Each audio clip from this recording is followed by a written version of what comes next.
शुरुआत मैं संजीव जी से ही करना चाहूंगा, वो भोपाल में हैं। संजीव जी, शिवराज सिंह को लेकर के जिस प्रकार की अटकलें हो रही है और दिग्विजय सिंह ने जो टिप्पणी की वो भी बहुत महत्वपूर्ण है। हालात क्या है, थोड़ा सा इस पे भी प्रकाश डाल दें जी। नहीं, देखिए, जो हताशा और निराशा का भाव तो यहाँ बना हुआ है। यहाँ पूरा चुनाव अब केंद्रित है नरेंद्र मोदी, अमित शाह। पिछले 6 महीने में 7 दौरे प्रधानमंत्री कर चुके हैं और अभी अगले हफ्ते उनके 2 दौरे मध्य प्रदेश के और सुनिश्चित हो गए हैं। वो 3 तारीख को ग्वालियर और 5 तारीख को जबलपुर आ रहे हैं। तो वो प्रत्यक्ष रूप से भी पहुंच रहे हैं, वर्चुअली भी पहुंच रहे हैं। मध्य प्रदेश को वो छोड़ने के लिए कहीं राजी नहीं। उन्होंने भी कहा भी था, जब वो 25 सितंबर को मध्य प्रदेश आए थे, तो उन्होंने बार बार यही कहा था कि मोदी के दिल में मध्य प्रदेश, मतलब मध्य प्रदेश के दिल में मोदी है कि नहीं या क्या है, वो कुछ अलग सा कुछ लगा। वो सबसे खास ये हम्म। रहा, आपने जो शिवराज सिंह चौहान की बात की, शिवराज सिंह चौहान अगली बार मुख्यमंत्री नहीं होंगे, संकेत बहुत दिनों से मिल रहे हैं। उन्हें लेकिन हटाया नहीं गया है। चुनाव की बागडोर फिलहाल में वही संभाले हुए थे। केंद्र बिंदु वही रहे हैं। लेकिन 25 सितंबर को भोपाल में जो कुछ हुआ पूरे देश ने देखा। प्रधानमंत्री मंच पर थे, वो भी लोग मंच पर थे। सुबह वो जलसा हुआ था। जिन सांसदों, जिन केंद्रीय मंत्रियों को शाम को प्रत्याशी बनाया बनाया गया, वो भी उसी मंच पर थे। संकेत कहीं ना कहीं होते हैं, दिखते हैं, मिलते हैं। लेकिन जिस तरीके से प्रधानमंत्री पेश आए, शिवराज का उन्होंने नाम नहीं लिया, शिवराज की किसी स्कीम का नाम नहीं लिया, और उन्हें महिलाओं की जो आप नारी वंदन जो बिल था उसकी जो बात हुई, तो वो महिला वंदन बिल, उसका जिक्र खूब हुआ। लेकिन मध्य प्रदेश में गेम चेंजर के तौर पर प्रस्तुत किया गया लाडली बहना वाला जो योजना है, स्कीम है, उसका एक लाइन जिक्र नहीं हुआ। मतलब बड़े एक जो ये तैसा दिखता था, तैसा है कि शिवराज अब शायद मध्य प्रदेश में, मतलब अगर रहेंगे भी तो बहुत पीछे रहने वाले हैं। मुख्यमंत्री तो शायद उन्हें नहीं बनाया बार बार, लेकिन ऐसा कुछ जो मंच पर हुआ, तो कहीं ना कहीं वो उनके जो शिवराज जी के समर्थक हैं, खुद शिवराज है, मुझे लगता है महसूस किया होगा वो लज्जा, वो अपमान। देखिए, हम बात करें अगर 2003 में जब सत्ता में बीजेपी आई थी, 173 सीटें उमा भारती की अगुवाई में जीती गई थी। जब 8 का चुनाव हुआ तो 8 में वो सीटें थोड़ी कम हुई। लेकिन फिर 13 के चुनाव में 165 सीटें इस इन्हीं शिवराज सिंह चौहान के नेतृत्व में ही तो लेके आई थी ना बीजेपी। इन्हीं को तो आगे रखा था। फिर 2018 में भी, 18 में कुछ 7 नंबर कम रहे, 109 लेके आई बीजेपी। तो आप ऐसे लीडर को, और देखिए, शिवराज सिंह चौहान 1990 में पहली बार विधायक बने थे बुदनी से। 91 में जब लोकसभा के चुनाव और अटल जी ने 2 सीटों से लड़के विदिशा सीट को छोड़ा तो उनको लोकसभा भेजा गया। 91 में वो लोकसभा के सदस्य हुए, 96 में बने, 98 में बने, 99 में जीते। 4 बार वो लोकसभा के सदस्य रहे। अगर हम राजनीतिक वो किसी का वरिष्ठता देखें, तो राजनीतिक वरिष्ठता में मोदी से बहुत आगे हैं शिवराज। इन सब के बीच किसी व्यक्ति को ऐसा अपमानित, लज्जित, जो उनके लोगों ने महसूस किया, वो शिवराज जी ने क्या किया क्या नहीं किया, तो यही कुछ निकल कर आया जब वो कल कैबिनेट की बैठक हुई। हर मंगलवार को कैबिनेट की बैठक होती है मध्य प्रदेश में। मुख्यमंत्री जी। शिवराज सिंह चौहान जब कल कैबिनेट की बैठक कर दूं, इसके साथ साथ एक प्रोग्राम और हुआ। मध्य प्रदेश के 13 पूर्व मुख्यमंत्रियों की प्रतिमाएं स्थापित की गई वल्लभ भवन में। उसी वल्लभ भवन में उन्हें यह तो साफ हो गया है कि मेरा बुरिया और बिस्तर सिमट गया है।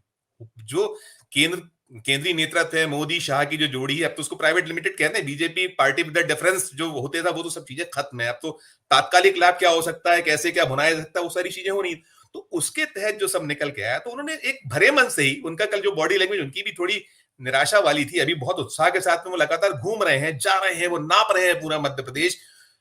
बाजी पलटने का पूरा प्रयास कर रहे हैं। उस बाजी पलटने के बीच जो कुछ भी वो 25 सितंबर का किस्सा, उस 25 सितंबर की पूरा का पूरा दृश्य, वो कुंठा कहीं दिखती है। वो उन्होंने इसके तहत कल अपना सब एक अलविदा कह दिया। हालांकि देखिए, अभी चुनाव की घोषणा नहीं हुई, तारीख घोषित नहीं हुई। तारीख जब घोषित होगी उसके बाद बाद आचार संहिता लागू होगी। तो आचार संहिता के लिए समय था। उम्मीद है कि शायद अक्टूबर के पहले या दूसरे सप्ताह में हो जाए। तो शायद एक मंगलवार और आने की संभावना थी कि मंगलवार एक आएगा। तो ये सब एक चीज। फिर दूसरी चीज ये भी जो आपने कहा, बीजेपी मध्य प्रदेश में चल क्या रहा है। जो आप 8 टिकटें बीजेपी ने अपने 7 सांसद और कैलाश विजयवर्गीय जो अखिल भारतीय महासचिव हैं पार्टी के, कैलाश विजयवर्गीय कह रहे हैं कि साहब मैं तो चुनाव लड़ना ही नहीं चाहता था, मेरी तो मंशा ही नहीं थी, इच्छा ही नहीं थी। मेरे तो ये बियॉन्ड द इमेजिन हो गया कि मेरे को बिल्कुल मेरे अचंभित से वो आए। और उन्होंने जो सब कहा कि मैं तो दौरे करना चाहता था, लड़ाना चाहता था, अब ये उम्र थोड़ी कि मैं हाथ जोड़ूं, वोट मांगू, 65 साल का हो रहा हूं। अब उन्होंने किस लाभ मान में कहा, किस संकेतों में कहा, कई बार वो परिहास करते हैं, कई बार वो मजाक करते हैं। यदि मजाक में भी कहा है, परिहास भी किया है उन्होंने, यदि ये कहकर, तो एक सबसे खास बात यह है अमरीश जी कि उनको उतारा इसलिए गया, उनको या उन जैसे, चाहे नरेंद्र सिंह तोमर हो, चाहे प्रहलाद पटेल हो, कि ये उन सीटों को, जो हारी सी हुई सीटें, देखिए जो 39 सीटें हैं, उस 39 सीटों में सिर्फ 2 ऐसी सीटें हैं जो बीजेपी पे, मतलब ओवरऑल तो 4 थी, 4 में से एक आगर मालवा में वो देहावसन हो गया था, बाद में वो सीट का हुआ, और 3 विधायकों के टिकट कटे, तो 2 ऐसी सीटें हैं, वो एक जी नरसिंहपुर और दूसरी जी सीधी। सीधी में विरोध शुरू हो गया, सीधी में वो कह रहे हैं, वहां आ गया निकल के कि इस सांसद ने किया क्या है।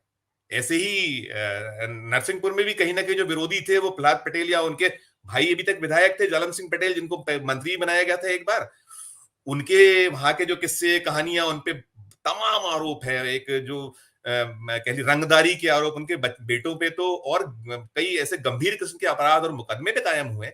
तो वहां एक दृश्य परिदृश्य है। अब ये इसके साथ साथ एक और चीज भी है अमरीश जी, कि ये 7 लिटमस टेस्ट पर हैं, 7 की जगह 8 कह लीजिए, कैलाश जी भी कह लीजिए, और कैलाश जी ने जो जी अपनी इच्छा जाहिर करी है या अनिच्छा जतलाई है कि मेरे मतलब समझ सोच के या मेरी अपनी बिल्कुल। उसके हो गया, तो ये सब मुझे लगता है कि जो बीजेपी अंतर्द्वंद में फंसी थी, और शायद जो कार्ड सेंट्रल ने खेला है कि इनको उतार के कुछ बाजी को और हम पलटेंगे, कुछ होगा, और इसके साथ साथ एक चीज और भी अमरीश निकल के आती है कि ये तो पहली खेप है 7 की, अभी शायद जो आगे आने वाली सूची उसमें और भी 3-4 अब तो सिंधिया का भी नाम आज पूरे दिन यहाँ से चल रहा है सुबह से कि सिंधिया को शायद ग्वालियर या शिवपुरी से उतारा जा सकता है। तो ये है, जी और फिर शिवराज ने अब समझ लिया कि, और इसके साथ साथ बड़ा दिलचस्प होगा कि यदि ये सब जीत जाते हैं, जितने कद्दावर हैं निकल जाते हैं और बीजेपी सत्ता में आ जाती है, तो आप दृश्य को सोचिए कि जब अगर वो नतीजों के बाद मुख्यमंत्री हम्म पद के कितने दावेदार, कितनी लंबी फहरिस्त है, नरोत्तम हम्म मिश्रा और भी है जिनको अभी टिकट, इनको तो मिलना ही मिलना सुनिश्चित सा है। तो क्या घमासान जी होने वाला है, क्या कुछ होगा, क्या तो मतलब बिल्कुल। बहुत मचा दिया मैं है ये सेंट्रल की जो लीडरशिप है, इसने मैं क्या कुछ दिया है। ये इनके लिए ये भी निकल के आया था कि इन्होंने सर्जिकल स्ट्राइक की, तो सर्जिकल स्ट्राइक इन्होंने कर दी है या इन्होंने खुद पर स्ट्राइक कर ली है, ये समझ से परे। तो आने वाला जो दिन है, आने बिल्कुल वाला वक्त भी होगा, और आपने बहुत घमासान में बीजेपी फंसी थी और आगे बढ़ेगा। अमरीश।